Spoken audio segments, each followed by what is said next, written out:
দুনিয়ার সব শিক্ষার সাথে সম্পর্ক আছে, কেবল এক শিক্ষার সাথে সম্পর্ক নাই। দুনিয়ার সব কিতাবের সাথে সম্পর্ক, শুধু একটা কিতাবের সাথে সম্পর্ক নাই, সেটা হলো আল্লাহ প্রদত্ত পাঠানো কোরআন। যেই কোরআন মানলে, কোরআন শুনলে, কোরআন ধরলে মানুষ দামি হয়ে যায় দুনিয়াতে আখিরাতে। অথচ সেই কিতাবের সাথে আমাদের কোনো ভালো আন্ডারস্ট্যান্ডিং নাই, ঠিক কিনা চিল্লায় বলেন। আল্লাহর গোলামেরা, আল্লাহর বান্দারা মনোযোগ সহকারে শুনতে হবে। মাগো, পর্দার আড়াল থেকে যারা স্যাটেলাইটের মাধ্যমে দেখছেন শুনছেন, মা তার সন্তান আল্লাহ দান করলেন, একটা সন্তান আপনি কোরআনের মাদ্রাসায় দিয়ে দেন, হাফেজে কোরআন বানান, আলেম বানান। মাগো, তাহলে জানো কি হবে? দুনিয়াতে সবাই তোমারে ভুলে যাবে, কিন্তু ওই সন্তান আপনাকে ভুলবে না। যেই সন্তানকে দিন শিক্ষা দিয়েছেন, কোরআনের শিক্ষায় শিক্ষিত করেছেন, আপনাকে যখন কবরস্থ করা হবে, দুনিয়ার সব সন্তানরা যে যার মতো চলে যাবে। আত্মীয় স্বজন, শিবাতাঙ্কি, বন্ধু বান্ধব যারা রয়েছে, সবাই যে যার মতো কবর থেকে চলে যায়। কিন্তু আপনার কলিজার টুকরা সন্তান হাফেজ যাকে বানিয়েছে, আলেম যারে বানিয়েছেন, সে কিন্তু কবর থেকে যায় না।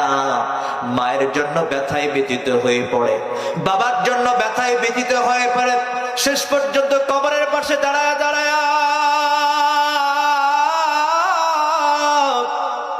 মার জন্য দু হাত তুলে বলে, রব্বি কায়নাত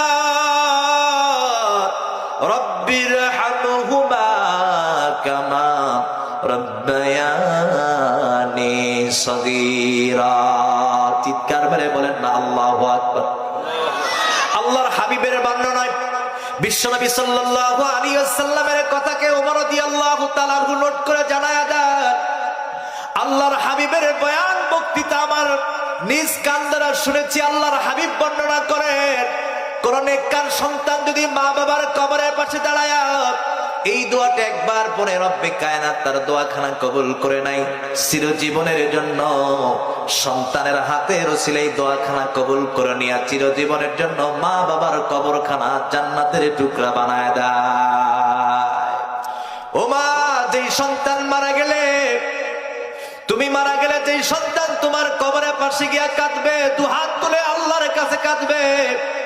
তুমি মারা গেলে 5 ওয়াক্ত নামাজ আদায় করবার পরে তোমার কলিজার টুকরা সন্তান দু হাত তুলে তোমার জন্য বুক ভরা ব্যথা নিয়ে আল্লাহর কাছে ক্রন্দন করবে। তুমি মারা গেলে তোমার কলিজার টুকরা সন্তান জানাজার 1 নম্বর কাতারে দাঁড়িয়ে দাঁড়িয়ে তুমি মার জন্য দোয়া করবে, জানাজার নামাজ সমাপ্ত করবে।